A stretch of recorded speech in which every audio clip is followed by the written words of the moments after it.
حامدا ومصليا اما بعد. حضرات حکم، قابل اساتذہ اکرام، معزز سامعین، السلام علیکم ورحمۃ اللہ وبرکاتہ. بر صغیر ہند و پاک میں دینی مدارس کا ایک جال پھیلا ہوا ہے.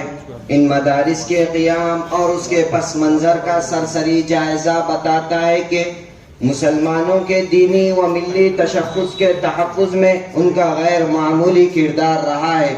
ہندوستان پر قابض ہونے کے بعد انگریزوں نے اپنے اقتدار کے لیے سب سے زیادہ جس قوم کو خطرہ سمجھا تھا وہ مسلمان تھے. انگریز خوب سمجھتے تھے کہ مسلمان ہی وہ قوم ہے جو اپنے مذہبی خصوصیات کی وجہ سے کسی بھی وقت ہمارے لیے خطرہ ثابت ہو سکتی ہے. ان کے سینوں میں پایا جانے والا ایمان کبھی بھی شعلہ جوالہ کی شکل اختیار کر سکتا ہے. اسلامی تہذیب و تشخص اپنے فطری امتیازات کے بل بوتے پر انگریزوں کے استعماری عزائم کا بھرپور مقابلہ کر سکتی ہے. اس پس منظر میں انگریزوں کے عیار ذہن نے ملت اسلامیہ کے اسلامی تشخص کو یکسر مٹانے کے لیے ایک ہمارخی منصوبہ تیار کیا. اس کے لیے ملک کے تعلیمی نظام کو آلے کے طور پر استعمال کیا گیا اور اسے پورے طور پر مغربی ڈھانچے میں ڈھالا گیا تاکہ ایک ایسی نسل تیار ہو جائے جو جسمانی طور پر مسلمان ہو لیکن اس کے قلب و دماغ پر مغربیت کی چھاپ ہو. اس صورتحال کو علماء وقت نے بر وقت بھاپ لیا اور تحریک آزادی کے ناکامی کے بعد شدت سے اس بات کو محسوس کیا کہ اب مسلمانوں کے اسلامی تشخص کے تحفظ کا سامان اب بلند فرصت میں کرنا چاہیے. اس کے لیے جگہ جگہ مدارس قائم کیے گئے.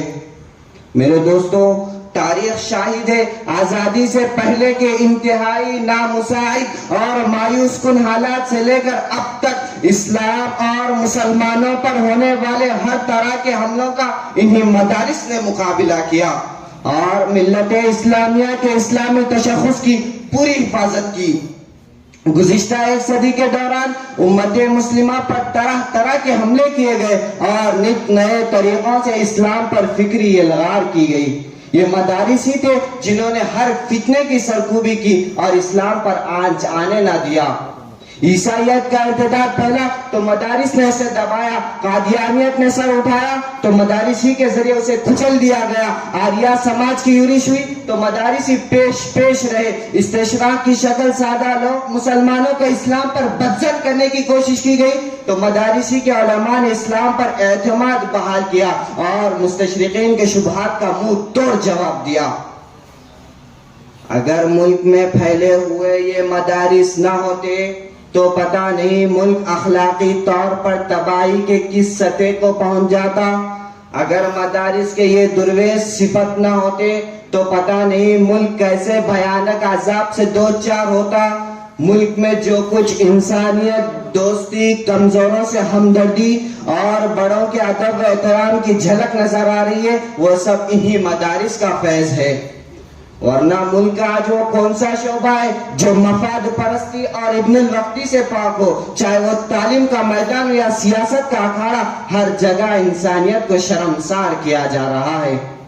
میرے دوستو، دینی مدارس اسلام کی حفاظت گاہیں ہیں جن سے دین و ایمان کی حفاظت ہوتی ہے. گزشتہ ایک صدی کے دوران امت مسلمہ پر طرح طرح کے حملے کیے گئے. دینی مدارس کا نظام دراصل ہندوستان میں ہسپانیہ کی تاریخ دہرانے سے روکنے کی کوشش ہے. دینی مدارس کی افادیت و اہمیت پر شاعر مشرق علامہ اقبال کی ایک بات کہنے کے لائق ہے. وہ کہتے ہیں ان مکتبوں کو اسی حالت میں رہنے دو، غریب مسلمانوں کے بچوں کو انہی مکتبوں میں پڑھنے دو. اگر یہ ملا اور درویش نہ رہے تو جانتے ہو کیا ہوگا؟ جو کچھ ہوگا میں اسے اپنے آنکھوں سے دیکھ آیا ہوں.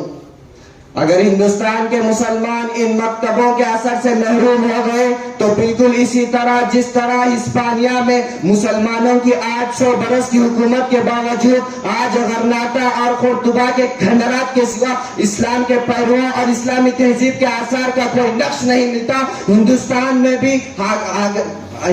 میں بھی دلی کے لال قلعے اور آگرہ کے تاج محل کے سوا مسلمانوں کی 800 برس کی حکومت اور ان کی تہذیب کا کوئی نقش نہیں ملے گا. ضرورت اس بات کی ہے ہم ان مدارس کی حفاظت کے لیے اور اسلام کی بقا کے لیے اپنی ہماتن کوششیں نچھاور کریں، تو اسی وقت ہمارا مستقبل بحال ہوگا۔ وما علینا الا البلاغ۔